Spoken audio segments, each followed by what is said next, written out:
ईश्वर अकामो धीरो अमृत स्वयंभू। अकाम का अर्थ है उसको कोई भी कामना नहीं है। जीवात्मा को कामना है, ईश्वर को कोई कामना नहीं, अपने लिए कुछ नहीं चाहता। वो पहले से आगे लिखा है रसेन तृप्त, आनंद से तृप्त है, इसलिए कोई कामना नहीं ईश्वर को। अब जीवात्मा आनंद से तृप्त नहीं है। कल बताया था ना, सुख और दुख उसके दोनों नैमित्तिक गुण हैं। कल स्वाभाविक नैमित्तिक गुणों की चर्चा हुई थी ना।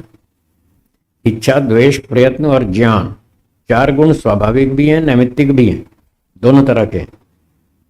लेकिन जो सुख और दुख ये दो गुण हैं, ये जीवात्मा के नैमित्तिक गुण हैं, स्वाभाविक नहीं है। तो उसके पास सुख नहीं है बेचारे के पास, इसलिए वो हर समय ढूंढता है। कभी मॉल में जाता है, कभी सिनेमा घर में जाता है, कभी पार्टी में जाता है, कभी डांस में जाता है, कभी संगीत में जाता है, कभी कहीं जाता है।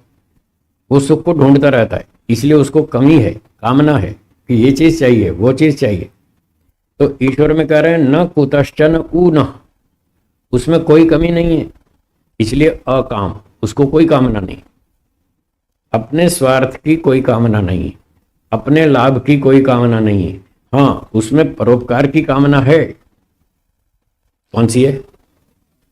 परोपकार की इच्छा तो है, वो उसका स्वभाव है, वो दूसरों का भला करना चाहता है। एक डॉक्टर है और सामने 10-20 रोगी बैठे हैं बेचारे, तो डॉक्टर की इच्छा होगी या नहीं कि मैं इनको ठीक कर दूं, इनका दुख दूर कर दूं? डॉक्टर के अंदर इच्छा होगी या नहीं? होगी ना।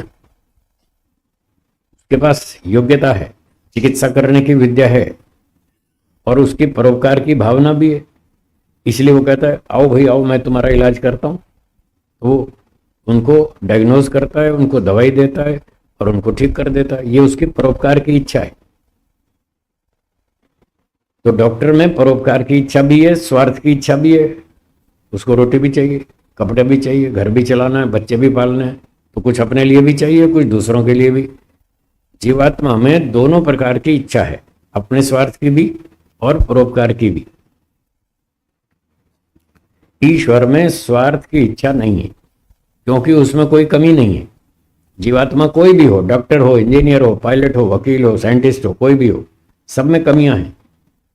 सबको धन सम्मान सुख संपत्ति चाहिए, सबको मोक्ष चाहिए। इसलिए जीवात्मा दोनों तरह से काम करता है, अपने लिए भी और दूसरे के लिए भी। ईश्वर में कोई कमी नहीं है, इसलिए उसमें स्वार्थ वाली इच्छा तो नहीं है, लेकिन परोपकार की तो है। हमारा सबका वो भला करना चाहता है। हमारा भला करने के लिए ही उसने ये सारा संसार बनाया। संसार बनाना कोई सरल काम है? बहुत कठिन है।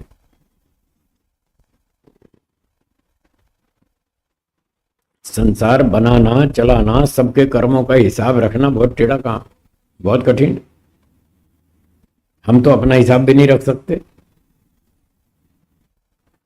प्रफुल्ल जी, आप पूरा दिन, एक दिन का अपना हिसाब रख लेंगे? आज कितने कर्म मन से किए, कितने वाणी से किए, कितने शरीर से किए? नहीं रख सकते। एक आदमी अपना हिसाब नहीं रख सकता, और भगवान देखो असंख्य जीवात्माओं का हिसाब रखता है, और उसके काम में कहीं गड़बड़ नहीं होती। ये और विचित्र बात है, कहीं जरा सी भी गलती नहीं होती, हर काम उसका परफेक्ट होता है।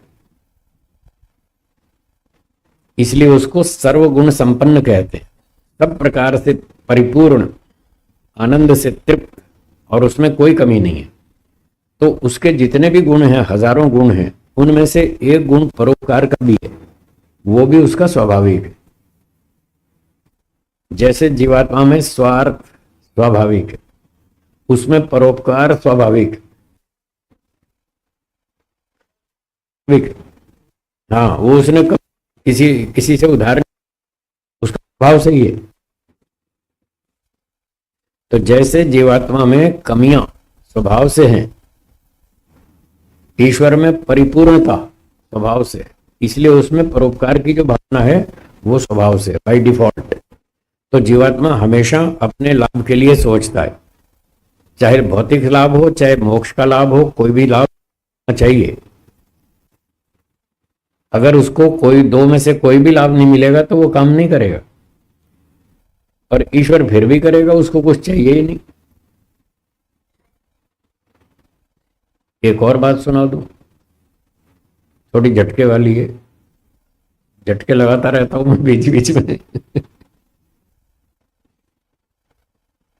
तो जो जीवात्मा कर्म करता है परोपकार का, करता तो है, पर उसके पीछे भी स्वार्थ होता है, ये ध्यान रखना। जीवात्मा जो भी दूसरे का काम करता है, दूसरे के लिए काम करता है, दूसरे का उपकार करता है, दूसरे का भला करता है, उसके पीछे भी उसका अपना स्वार्थ है। यदि उसका कुछ भी लाभ ना हो तो दूसरे का काम भी नहीं करेगा। आपकी दुकान पे नौकर काम करते हैं, हाँ क्यों करते हैं? वो उनको सैलरी देते हैं, आप इसलिए करते हैं। डॉक्टर रोगियों की चिकित्सा करता है, परोपकार का काम, और वो इसलिए करता है कि कुछ पैसा मिलेगा, उसके पीछे भी उसका स्वार्थ। व्यापारी व्यापार करता है अपने स्वार्थ के लिए, खूब देश भर में घूमता है, धक्के खाता है, माल बेचता है, ऑर्डर लेके आता है, पैसा लेके आता है, माल पहुंचाता है, बहुत काम करता है, पर इसलिए करता है कि उसको कुछ मिलना चाहिए, तब वो करता है। एक योगी व्यक्ति भी समाज का उपकार करता है, विद्या पढ़ाता है, प्रचार करता है, देश भर में घूमता है, वो भी बहुत कष्ट उठाता है, बहुत अच्छा परोपकार करता है, वो भी इसलिए करता है कि उसको स्वार्थ है। कौन सा? उसको भी मोक्ष का स्वार्थ है, फिर मोक्ष मिलेगा तो मैं काम करूं। तो भगवान ने सबका सबका चक्कर चला रखा है और ऐसा फिट किया है कि तुम दूसरे का काम नहीं करोगे तो तुम्हें कुछ नहीं मिलेगा, दूसरे का करो तभी मिलेगा। हाँ, ऐसा चक्कर बना रखा है। इसलिए मजबूर होकर जीवात्मा दूसरे का काम करता है, मजबूर होकर करता है। ये झटके वाली बात थी।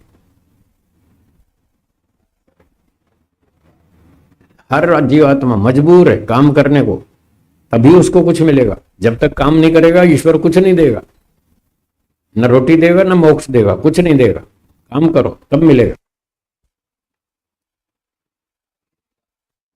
खाली खाली कुछ नहीं उसके पास, मेहनत करो और खाओ, मुफ्त में कुछ नहीं देंगे। ईश्वर का नियम, वो न्यायकारी है। इसलिए करता है, जो भी व्यक्ति कुछ काम करता है, चाहे अपने लिए करता है चाहे दूसरे के लिए करता है, हर काम में उसका कोई ना कोई स्वार्थ है। हाँ जी, कुछ गड़बड़ चल रही है इसमें।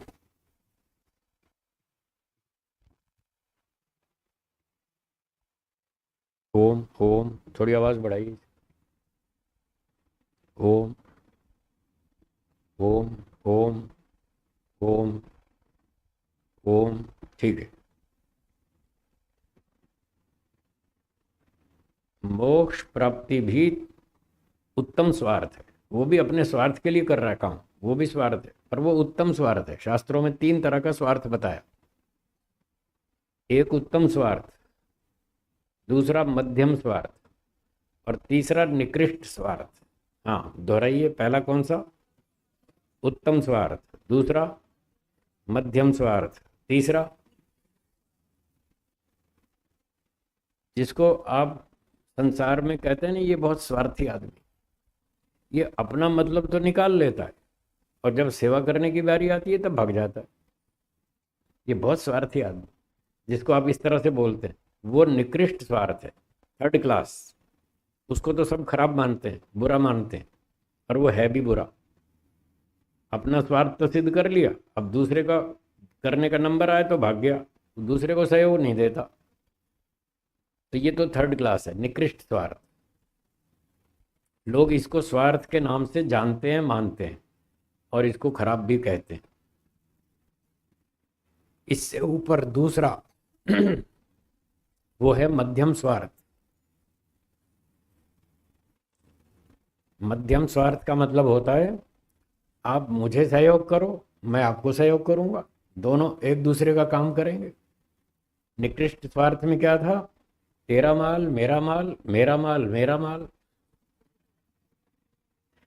मेरा माल तो मेरा है ही, तेरा माल भी मेरा। ये निकृष्ट स्वार्थ है। और मध्यम स्वार्थ है, आप मेरी सेवा करो, मैं आपकी सेवा करूंगा, ठीक है, ये ठीक है। इसको सामान्य मनुष्यता का स्तर कहते हैं। तो मध्यम स्वार्थ हो तो भी ठीक है, मनुष्यता के स्तर पर यह भी चल जाएगा। एक दूसरे की सहायता करो, जो जिसकी सहायता जैसे भी कर सकता है दूसरे का सहयोग करो, ये मध्यम स्वार्थ है। उत्तम स्वार्थ क्या है? स्वयं कष्ट उठा करके भी दूसरों को सुख देना। बोलिए। हाँ, ये उत्तम स्वार्थ। स्वयं कष्ट उठा करके भी दूसरे को दुख से बचाएगा, दूसरे का दुख दूर करेगा, उसको सुख देगा, ये उत्तम स्वार्थ है। इसका फल मोक्ष है। तो जो मोक्ष के लिए योगी व्यक्ति काम करते हैं वो स्वयं कष्ट उठा करके भी दूसरों का भला करते हैं, और उनकी भावना होती है हमें मोक्ष चाहिए, धन सम्मान नहीं चाहिए। कुछ सांसारिक लोग भी ऐसा करते हैं, स्वयं कष्ट उठा करके भी दूसरों को सुख देते हैं। जैसे डॉक्टर, उदाहरण के लिए डॉक्टर, रात को 2 बजे एक व्यक्ति बीमार हो गया, उसको अपेंडिसाइटिस हो गया है, यहाँ पर उसको दर्द शुरू हो गया अपेंडिक्स में, और उसने 2 बजे फ़ोन किया, डॉक्टर साहब मैं तो मरने वाला हूँ, आप जल्दी आओ, मेरा इलाज करो, नहीं तो मैं मर जाऊँगा। अब 2 बजे डॉक्टर रात को उठ करके नींद खराब करके, बरसात हो रही है और 7 किलोमीटर गांव में जाना है, 7 किलोमीटर दूर से फ़ोन आया गांव से, तो डॉक्टर रात को 2 बजे भी अपनी नींद खराब करके कार में बैठ के बरसात के टाइम पर भी वो जाएगा, रोगी की जान बचाएगा। हाँ या ना? तो स्वयं नींद खराब की उसने, अपना कष्ट उठाया और दूसरे की जान बचा दी, अच्छा किया, बहुत बढ़िया किया। ठीक है ना? तो ऐसे सांसारिक लेवल के स्तर के लोग भी ऐसा काम करते हैं, पर वो पैसे के लिए करते हैं। परोपकार की भावना भी होती है, फिर वो पैसे भी तो मांगते हैं ना, भाई इतना पैसा दो, मैं नींद खराब करके आया हूँ। और दिन में तो कम पैसे लेते हैं, रात को नींद खराब हो तो फिर डबल पैसे लेते हैं। तो वो काम तो अच्छा ही है, पर वो है फिर सकाम, फिर वो सकाम की कैटेगरी में आ जाता है, फिर भी अच्छा है, बहुत अच्छा काम है। तो इसीलिए ईश्वर ने छूट दी थी कि अगर निष्काम कर्म नहीं कर पा रहे तो कोई बात नहीं, आप सकाम ही करो, करो तो सही, भले पैसे लो, भले प्रसिद्धि कमाओ। ये डॉक्टर बहुत अच्छे हैं, सबको ठीक करते हैं, दूर दूर से रोगी आते हैं, कहाँ कहाँ से, 500 किलोमीटर से, 1000 किलोमीटर से भी आते हैं, और वो उनका भी इलाज करते हैं, खूब सेवा करते हैं। सकाम कर्म ही सही, पर करो तो सही। और जो इस प्रकार की कोई कंडीशन नहीं रखते कि इतना पैसा देना पड़ेगा, इतनी सुविधा आपको देनी पड़ेगी तब मैं काम करूँगा, तो वो मोक्ष के लिए काम करते हैं। वो उत्तम स्वार्थ है, स्वयं कष्ट उठा करके भी दूसरों को सुख देना, ये मोक्ष फल वाला है, उस भावना से किया जाए तो इस प्रकार से 3 तरह का स्वार्थ है। तो शास्त्रों में कहा है उत्तम स्वार्थी बनो। क्या बोला? सब लोग उत्तम स्वार्थी बनो, मोक्ष की कामना करो, मोक्ष का लक्ष्य बनाओ और मोक्ष में जाओ, समाज की सेवा करो, खूब करो, तन मन धन से करो, पूरी शक्ति से करो, उत्तम स्वार्थी बनो। और जो उत्तम नहीं बन सकते तो मध्यम बनो, मध्यम भी ठीक है, आप मेरी सेवा करो, मैं आपकी करूं, यहाँ तक भी ठीक है, पर निकृष्ट स्वार्थी मत बनो, वो ठीक नहीं, वो ठीक नहीं। इसलिए उसकी निंदा की जाती है निकृष्ट स्वार्थी की, उसको समाज के लोग भी खराब मानते हैं, बेकार आदमी, बहुत स्वार्थी है। जब अपनी काम पड़ता है तो भागा चला आता है और फिर भूल जाता है सब दूसरों को, जब उनको तकलीफ होती है तो भूल जाता है, और अपनी तकलीफ हो तो भागा आता है। तो इस प्रकार से ये स्वार्थ की बात है।